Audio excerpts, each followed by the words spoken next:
Hi guys, welcome back to my channel, or welcome if you are new. Today is going to be a fun video to share with you. I picked up these in-stock cabinets at Home Depot, and then me and my dad basically secured them all together and turned it into an island in the middle of my kitchen. Do not mind my house. Things are not finished, but this is just part one of me getting my life together with my house. And I already feel so much better. But anyway, when we initially got the cabinets, they're not secured here. They're just sitting in the middle of the room. And then me and my oldest, Levi, started priming it. I was going to prime both boards. These are just MDF boards. They're about $49, $50 a piece. And then I was going to prime all sides and then stack them to make them 1.5 inches, like my butcher block. But you'll see that me and Levi got this board done, and then I had to let that dry. But really, I wanted to get it primed because I just did not want anything to ruin this board before I got the chance to turn it into my countertop.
So the next day, my wonderful dad came over to help me cut down this board. It came in a 4x8, and it just felt really big in there.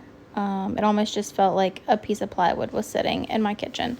So we cut it down on the sides, and we tried to use my vacuum hose to soak up the dust. It did help a little bit. I mean, if we're gonna cut it in the house, we might as well try to save on the dust. But it was clearly not getting all of the dust. So trust me when I say it was a mess to clean up. And this was multiple days of him coming back and helping me. So it's okay. We got it done one way or another.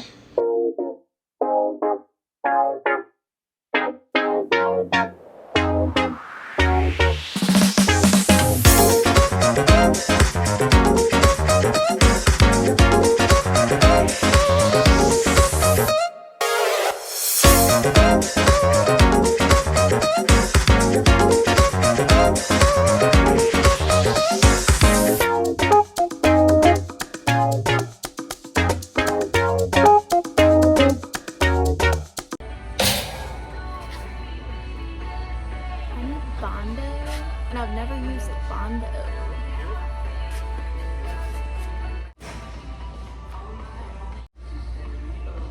I think this is it. This has stage 2, is that right?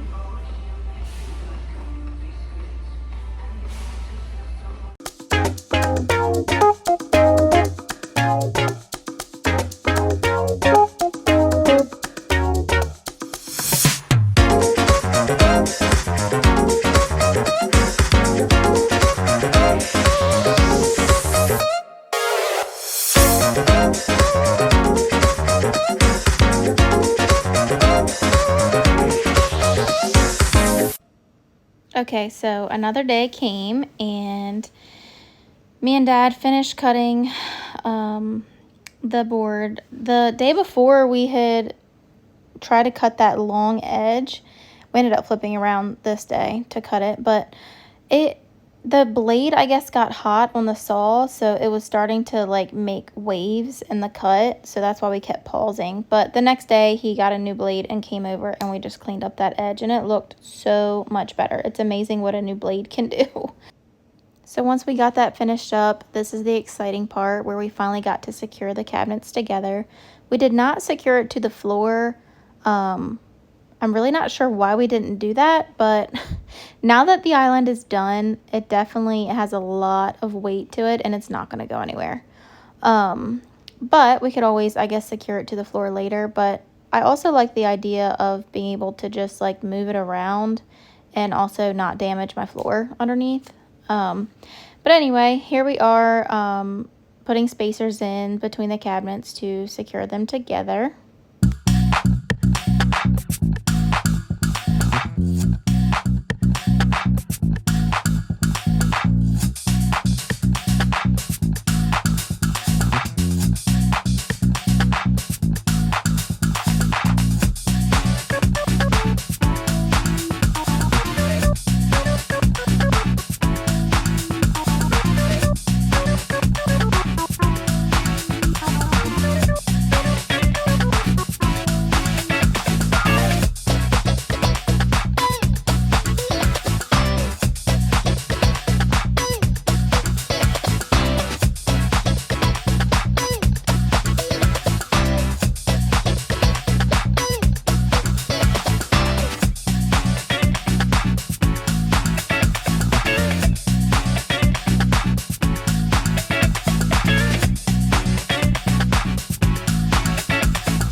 Yeah, barely.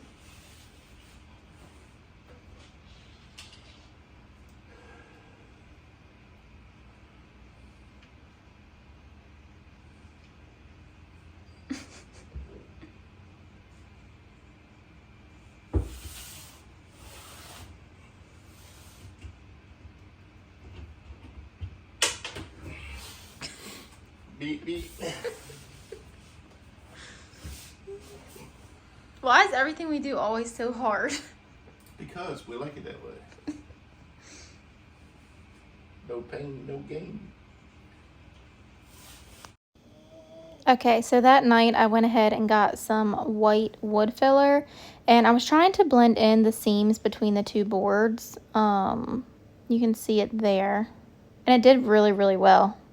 And then I sanded all of that down afterwards. If you see that gap there, I put weight on it and then I was like, Levi, we need to put liquid nails between these boards. So we did end up doing that. And then I went back in and put wood filler in. I just don't show that on video. Okay, what are we getting ready to do, Aspen? Paint that. We're getting ready to paint the kitchen island. Here's a color. These are the paint colors.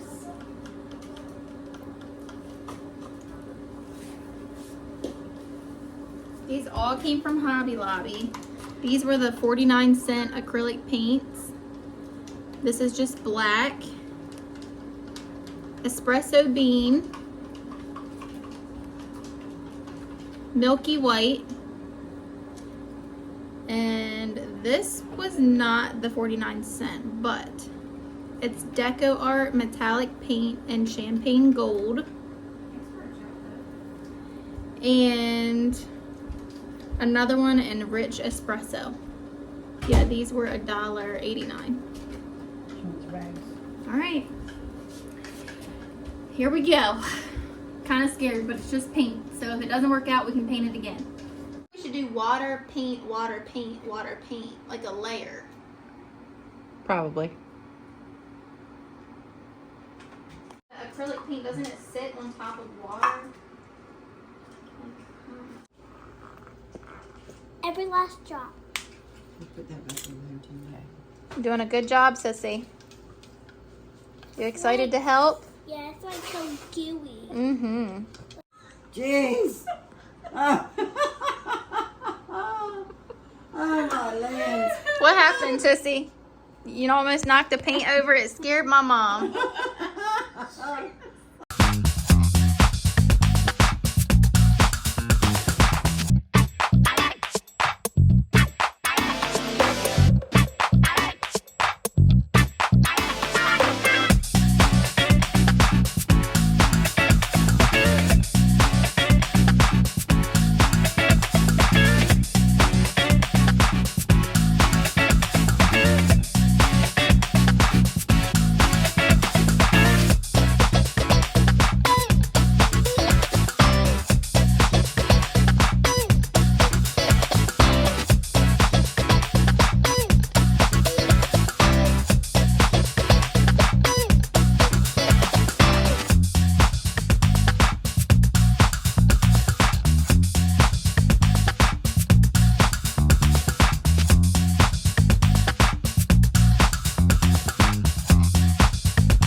Okay, so as you can tell, I tried to pour the paint on the counter and blow dry it, and then I was spraying it with water to try to get it to move. It wasn't really going as I thought it would. So, you'll see in a couple minutes I had a change of plans, and I just started using my fingers and my hands to just smear it around and really also like help flatten the paint out, because it was drying pretty fast and I was just freaking out because I'm like, I do not want this to be solid lines. But yeah, I hope you enjoy this whole entire process of watching us paint the counter. The hand method worked very well for me anyway, and I can't wait for you to see the finished product.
So as you can see, this method definitely worked a lot better. It just kind of spread everything more evenly and didn't give distinct lines or like areas that were just uneven.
So the next day, after all the paint dried, I went in with the one coat polyurethane, and I was kind of worried about how well this would hold up, but honestly, when it cured, I let it cure for 24 hours, and it really made this surface feel like a solid surface. So I am pretty happy with it. It's really easy to clean, and I might go in with another coat in a couple of days. It's just been nice to like have something that we can use and that I can clean. Without telling the kids, like, don't touch it. It's hard not to touch because it's right in the middle of the room. But anyway, I have always wanted a kitchen island in my house, and I really, really feel like this just transformed my kitchen.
So for the paint color, I ended up going with Bungalow Beige by Sherwin-Williams.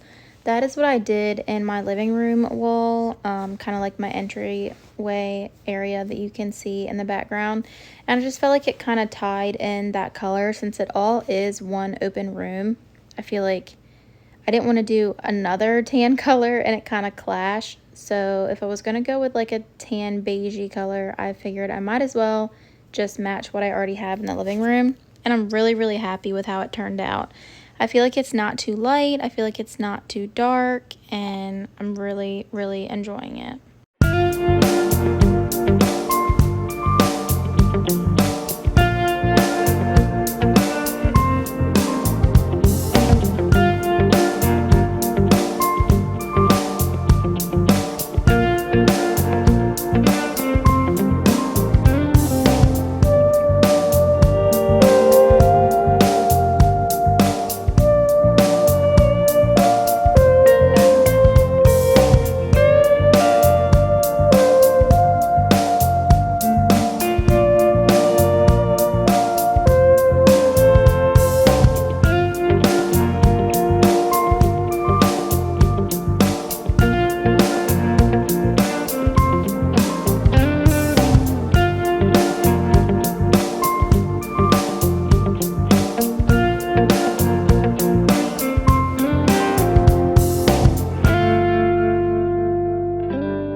So here I am measuring for the cabinet pulls.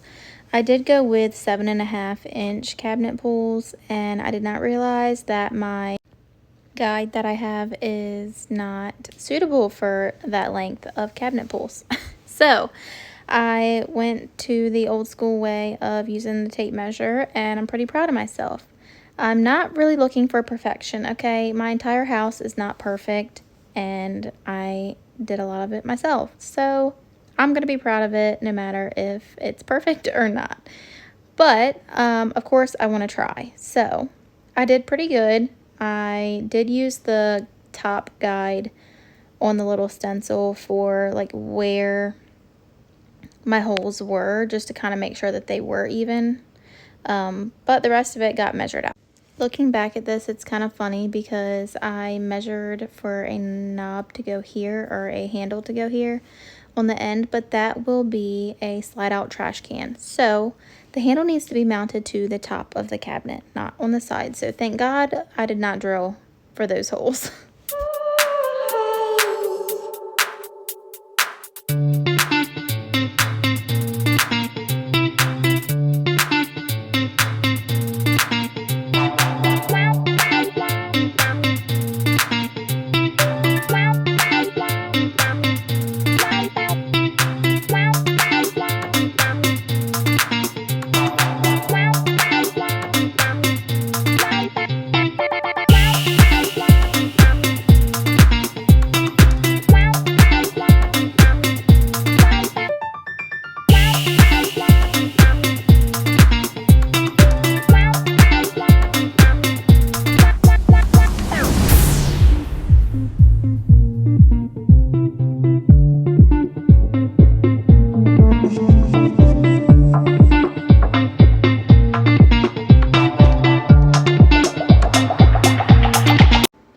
Levi was so helpful with these handles. They were a lot of work, but he did it and we did it together, and that just means a lot to me. But thank you guys for watching, and here is the final result.